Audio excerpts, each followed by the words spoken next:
Key pointers when doing the military press. As you're driving the weight up, you want to keep your elbows in, okay? It's really essential that you keep your elbows here versus here. What this does is it limits the tension going through the nearest joint. In this case, that's going to be joint S, because this is a compound movement. So that limits the tension on your wrist, your elbows, and your rotator cuff in your shoulder, okay? What this will do is it will effectively allow you to work your overall shoulder harder and safer while handling more weight as your body gets used to the movement pattern. So that's the first thing. The next thing is you want to keep your butt tight. That creates the posterior pelvic tilt. That's the U-like formation that happens between your hip from here, boom, creating that U, where your pelvic floor is now facing your face. That tightens the abdominals, that flexes the glutes simultaneously. Those two together are going to keep your spine in alignment and safe. Safe is the key. So you're not pushing like this, okay? Loading your spine versus loading again the glutes and the posterior pelvic tilt. The next thing, when you drive the weight up,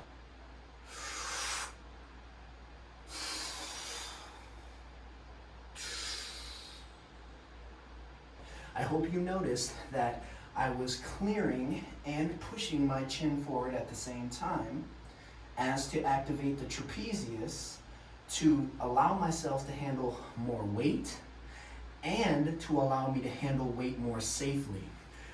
Why is that? Well, the trapezius is going to be stronger than the shoulders pretty much in any given situation because the traps are a larger muscle than the shoulders. So it makes complete and total sense to make sure that you're using the trap and the shoulders together as to keep the shoulders safe. So again, when you clear the bar beyond your chin, you're simply going to drive your chin forward and just simply allow the shoulders to kind of lift up as you're driving the weight up and back. At the top of the movement, you should see that the bar is literally right above your ear, okay? That's really what you're aiming for. So you're here first, where the bar is at the very topmost part of your chest, and then you're driving up, boom, where the hands in the bar should be somewhere right over your ears, okay? That would be a perfect movement pattern, again, coming from here to here.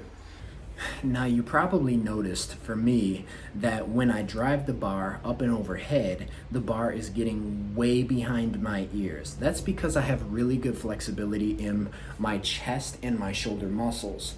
For you, your aim is simply to get the bar over your ears. Now, if your flexibility changes over time because you're doing the proper recovery, you're doing dynamic stretching prior to your exercise, doing the long form stretching where it's like you're holding the stretches longer after the session, chances are your range of motion is going to look like mine, if not better.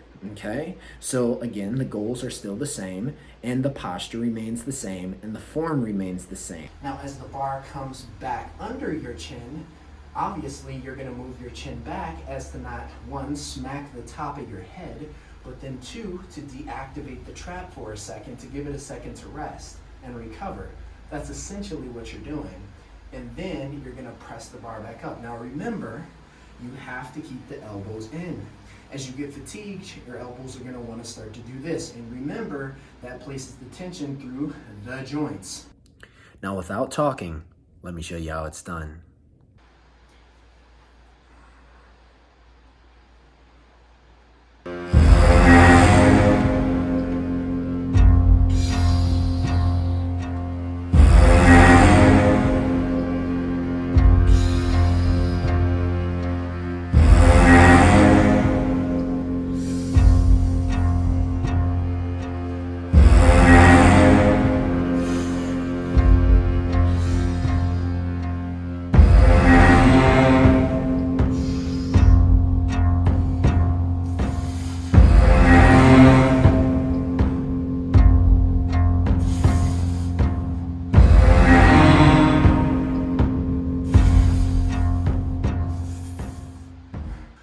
think this has simplified the military press, made it safer, and allowed you to use heavier weight.